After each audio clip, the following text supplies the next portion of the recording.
Many people in the U.S. now have a COVID-19 vaccine card, paper or digital.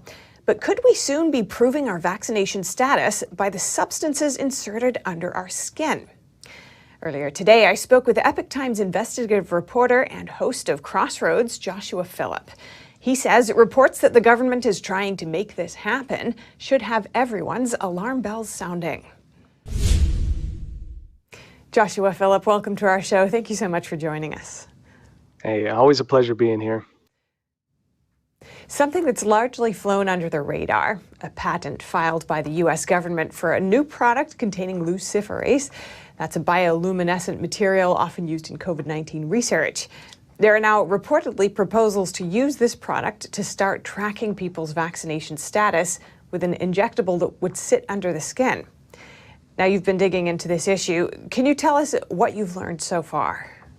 Well, I think people get hung up on the freaky name of it because it, of course, it sounds like they're talking about Lucifer from the Bible being like the devil.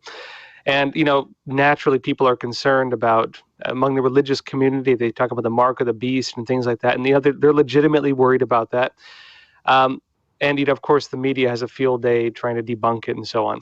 The reality is this: luciferase, regardless of how you interpret it, right, just on the surface, it's a bioluminescent material contained in like lightning bugs and so on. And one of the reasons they want to use it for these marks they want to give people, and the Department of Homeland Security has filed a patent for it, and there's ongoing research on it. It's a lot of reporting on this.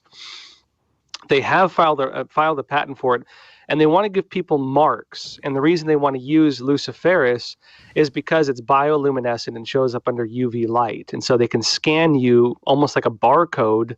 They can scan this mark they give you, and it can bring up, for example, almost just like a QR code, again, like scan with your smartphone. It can bring up data on your vaccination status or any other data they want to include on you. And to me, that is what was concerning. Not so much, well, I think it's creepy, the name of it, of course, especially as related to they want to mark you with it. But to me, the bigger thing, well, arguably the bigger thing, at least the one on the surface, is that they want to do this in the first place. That they want to give people tattoos, essentially, using this bioluminescent material so they can tell whether or not you're listening to the government. That concerns me very deeply. They've already developed it. The issue is whether they will ever actually roll it out, and that's where we're at right now. Last year, a Swedish company launched an implantable microchip that could hold COVID-19 vaccination data. How far could something like this go if it's allowed to begin? I'd say it's not far off at all that they make an implantable microchip. Of course, part of the transhumanist movement, which, it sounds crazy, but it's a thing now. They're talking about this. In fact, the individual I mentioned with the World Economic Forum has a whole, several interviews where he's talking about this, the idea of transcending the normal human condition by mixing man and machine. The people pushing these global agendas believe in this stuff.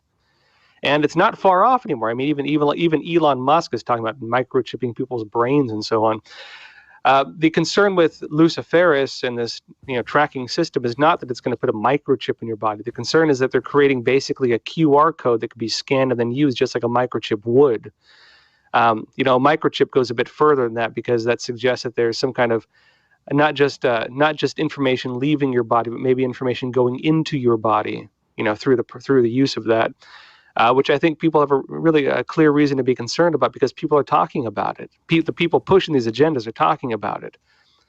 Now, again, these are different products, but once you lose bodily autonomy, once they have the right as a form of government, programs or government surveillance to enter your body, what else could that mean? Where could that go next? The sky's the limit.